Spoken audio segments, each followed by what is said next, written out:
Olá, eu sou o pastor Gilberto e quero trazer aqui da Igreja Evangélica de Maravilha o recado da Palavra de Deus. Está no Evangelho de João, capítulo 16, versículo 7 até o versículo 10, que diz assim: Eu falo a verdade quando digo que é melhor para vocês que eu vá, pois se eu não for, o Auxiliador não virá, mas se eu for, eu o enviarei a vocês.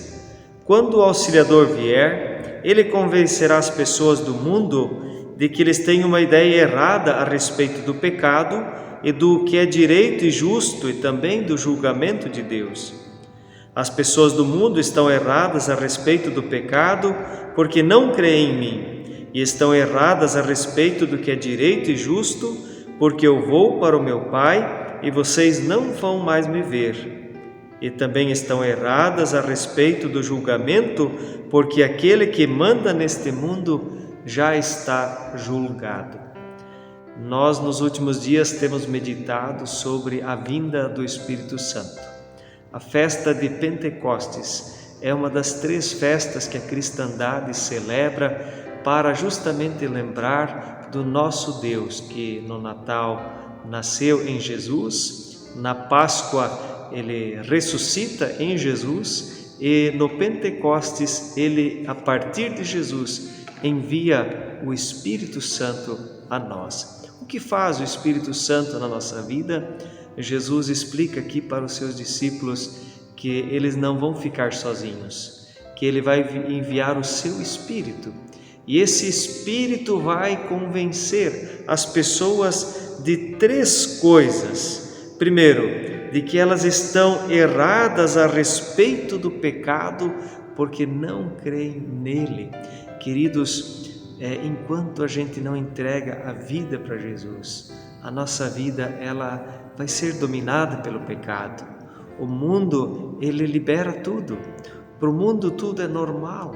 Agora, quando a gente conhece a Palavra de Deus, a gente vê que algumas coisas não combinam mais com o ser cristão. Qualquer coisa, queridos, qualquer filosofia, doutrina, pensamento positivo é superstição diante do que Cristo é na nossa vida. Só Cristo salva, só Cristo perdoa os pecados, só Cristo pode dar a vida eterna. E essa ideia errada o mundo tem. O mundo acha que existem outros caminhos para chegar até Deus. Cristo é aquele que morre na cruz, o único capaz de perdoar os pecados. Segunda coisa, a respeito do que é direito e justo, porque ele veio, morreu na cruz, mas ele voltou para o lado direito do seu Pai. Ou seja, Jesus, ele ressuscitou. Ele não foi uma lenda. Ele de fato venceu a morte e ele está reinando com o seu Pai. Essa é a nossa fé. E terceiro, porque aquele que manda no mundo já está julgado. Ou seja, nós não precisamos mais viver apavorados, nós não mais precisamos fazer sacrifícios, nós não mais precisamos ter medo do mal, do diabo, porque o príncipe deste mundo já está julgado. O diabo já está vencido. Ele apenas tenta nos atrapalhar. Ele apenas tenta nos afastar de Deus. Mas como diz Martinho Lutero, o diabo é um cachorro amarrado.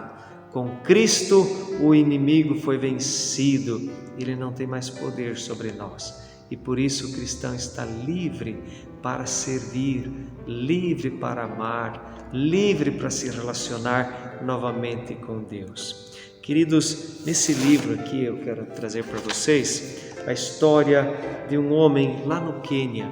Esse homem fazia parte dos terroristas, o grupo terrorista conhecido como Mau Mau. E eles entraram numa casa, mataram um homem que era cristão na frente da sua esposa.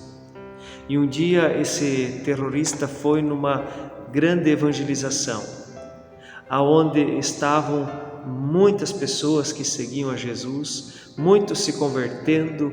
Naquela noite, isso foi no ano de 58, o Espírito Santo tocou aquela multidão, muitos choravam e lá no meio estava aquele assassino. E de repente esse homem começa a chorar. Ele reconhece que Jesus é tudo o que ele precisa na vida. Ele reconhece os seus pecados. Até então ele matava, ele maltratava as pessoas e não sentia remorsos nenhum. Naquela noite ele se sentia um homem miserável, perdido, e ele vem à frente, e quem está lá na frente? Aquela viúva do homem que ele assassinou. E ele chega diante dessa mulher e ele pergunta: existe perdão para um monstro como eu? Jesus pode perdoar um monstro como eu? Você pode perdoar um monstro como eu? Aquela mulher toca seu ombro e diz: naquela noite, lembra? Antes de você matar meu marido, ele disse: eu te perdoo. Naquela noite, eu também te perdoei. Seja bem-vindo, meu irmão. Queridos, aquele homem se converteu, ele se tornou taxista, e cada pessoa que ele levava no seu táxi lá no Quênia, ele contava a sua história, e ele não conseguia compartilhar a sua história sem chorar de arrependimento, sem chorar da vida triste que ele levava. E o testemunho daquele homem levou muitas pessoas a Cristo. Esse é o poder do Espírito Santo, meus irmãos. É isso que Jesus está falando. O Espírito Santo não vem para fazer você sentir algo especial. Ele vem para convencer você que você está perdoado, que existe uma vida nova, que existe um reino novo, que Jesus morreu na cruz. O Espírito Santo aponta para Jesus e nos convida a adorá-lo e a servi-lo e a servir o nosso próximo. É o Espírito Santo que nos enche de tão grande amor que por nós mesmos não conseguimos produzir. Querido irmão, querida irmã, que haja um Pentecostes na sua vida. Que o Espírito Santo transforme a sua vida como ajudou a transformar a vida daquele queniano que ainda hoje serve a Jesus, testemunhando do seu grande amor.